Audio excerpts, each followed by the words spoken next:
હોળી આવતાની સાથે તહેવાર મનાવવા લોકો પોતાના પરિવાર વતન જતા હોય છે, ત્યારે આજે પણ સુરતમાં રહેતા પરપ્રાંત એટલે કે ઉત્તર પ્રદેશ ને બિહારના લોકોને પોતાના વતન જવું હોય તો મોડી રાતથી લાઈનોમાં લાગવું પડતું હોય છે. જોકે લોકો રસ્તા પર બેસતા હતા, પણ અત્યારે તંત્ર દ્વારા બેસવા માટેની તેમની વ્યવસ્થા કરવામાં આવી છે. દ્રશ્ય સીધા જોઈ શકાય છે કે કયા પ્રકારના જે શેડ છે શેડની અંદર બેસાડવામાં આવ્યા હતા અને ટ્રેન આવતાની સાથે જ લાઈનમાં તેમને ટ્રેનમાં બેસાડવામાં આવી રહ્યા છે. એટલે કે તંત્ર ભલે વાત કરતી હોય તહેવારો આવતા સ્પેશિયલ ટ્રેનો દોડાવતી હોય છે, પણ સુરતમાં આજે પણ ઉત્તર પ્રદેશ અને બિહારના લોકોએ વતન જવા માટે મુશ્કેલીઓ વેઠવી પડતી હોય છે. દ્રશ્ય સીધા જોઈ શકાય છે. લાઈનમાં પણ કેટલાક લોકો જોડે વાત કરીએ. आ जाओ भैया, क्या नाम है आपका?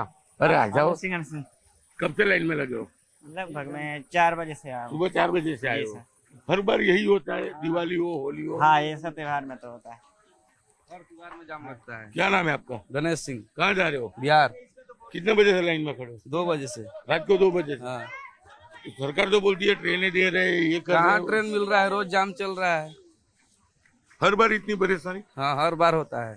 બિલકુલ દ્રશ્ય ફરી એક વખત બતાવવા માંગીશ કે તમે જોઈ શકાય છે કે લોકોને લાઈનમાં લાગવું પડે છે અને લાઈનમાં ટ્રેનમાં બેસવું પડે છે. કેટલા મહિના પહેલા ટિકિટો બુક કરાવવામાં આવતી હોય છે, ત્યારે તંત્ર હોય કે સરકાર મોટા મોટા વાયદા કરતી હોય છે કે ખબર છે કે હોળી હોય કે દિવાળી હોય આ સમયે ટ્રેનોમાં ભીડ જામતી હોય છે, ત્યારે સ્પેશિયલ ટ્રેનો ઉપાડવી જોઈએ, પણ અહીંયા કોઈ ટ્રેન ઉપાડવામાં નથી આવતી અને પરિસ્થિતિ એ છે કે ટ્રેન એક હોય છે, જનારા લોકો વધી જાય છે અને એક ડબ્બામાં લોકોને ઘેટા બકરાની જેમ બેસાડવામાં આવતા હોય છે. દ્રશ્ય ટ્રેનની અંદરના બી હું બતાવવાનો પ્રયાસ કરીશ, કારણ કે દર વર્ષે આ લોકોને દિવાળી હોય હોળી હોય આ જ પ્રકારની સ્થિતિથી તેમને વતન જવું પડતું હોય છે. ખૂબ જ મુશ્કેલીઓનો સામનો કરવો પડતો હોય છે અને અત્યારે પણ કહી શકાય કે જે પ્રકારની સ્થિતિ છે તેને લઈને લોકો હેરાન થતા જોવા મળી રહ્યા છે. દ્રશ્યો જોઈ શકાય છે કે ટ્રેનમાં બેસવા માટે પણ લોકોએ લાઈનો લગાવવી પડતી હોય છે, ત્યારે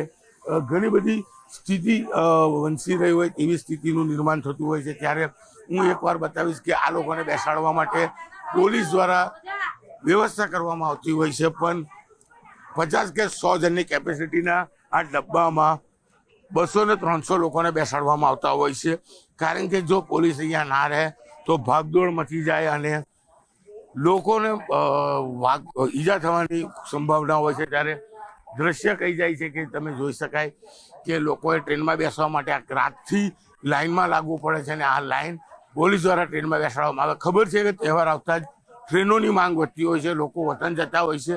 સુરતમાં કહી શકાય 20 થી 25 લાખ લોકો ઉત્તર પ્રદેશ ને બિહારના છે, ત્યારે આ પરિસ્થિતિ સૌથી વધારે મુશ્કેલી થતી હોય છે, પણ તંત્ર સુધરતું નથી અને લોકોને આ મુશ્કેલીઓ વચ્ચે વતન જવું હોય છે, કારણ કે હોળી સૌથી મોટો તહેવાર હોય છે અને આ તહેવારને લઈ લોકો નાના નાના બાળકો સાથે લાઈનમાં ઊભા હોય છે અને બાળકો સાથે જતા હોય છે, ત્યારે ખૂબ જ મુશ્કેલીઓ વચ્ચે તેઓને વતન જવું પડતું હોય છે. ત્યારે આપણે લોકો સાથે વાત કરવાનો પ્રયાસ કરીશું, શું કેવું છે, કયા પ્રકારની સ્થિતિ है। आ जाओ भैया, क्या नाम है आपका? अभिषेक, कहाँ जा रहे हो? छपरा। कितने घंटे से लाइन में खड़े हो? शाम को 9 बजे से लाइन में खड़ा। कल रात को? जी। हर बार यही होता है, टिकट नहीं मिलती? टिकट मिलते ही है, मगर इस बार नहीं मिला, हम लोग टाइम से नहीं। होली हो दिवाली हो ऐसे ही लाइन में लग के गाँव जाते हो? हाँ। બિલકુલ લોકોની સ્થિતિ છે, લોકો બાળકો સાથે પહોંચતા હોય છે। आ जाओ भैया, क्या नाम है आपका? छोटे लाल विश्वकर्मा। कहाँ जा रहे हो? सूरज गोरा मऊ जा रहे हैं। कि कब से लाइन में खड़े हो? अभी 1-1.5 घंटा हो गया। 1-1.5 घंटे में आपका नंबर लगा, लोग तो कल शाम से लगे होंगे। हाँ, तो कितना लोग हैं, कितना लोग पीछे आ रहे हैं, अभी तो 2 आदमी खड़े हैं। બિલકુલ 20 લાખ કરતા વધુ વસ્તી છે।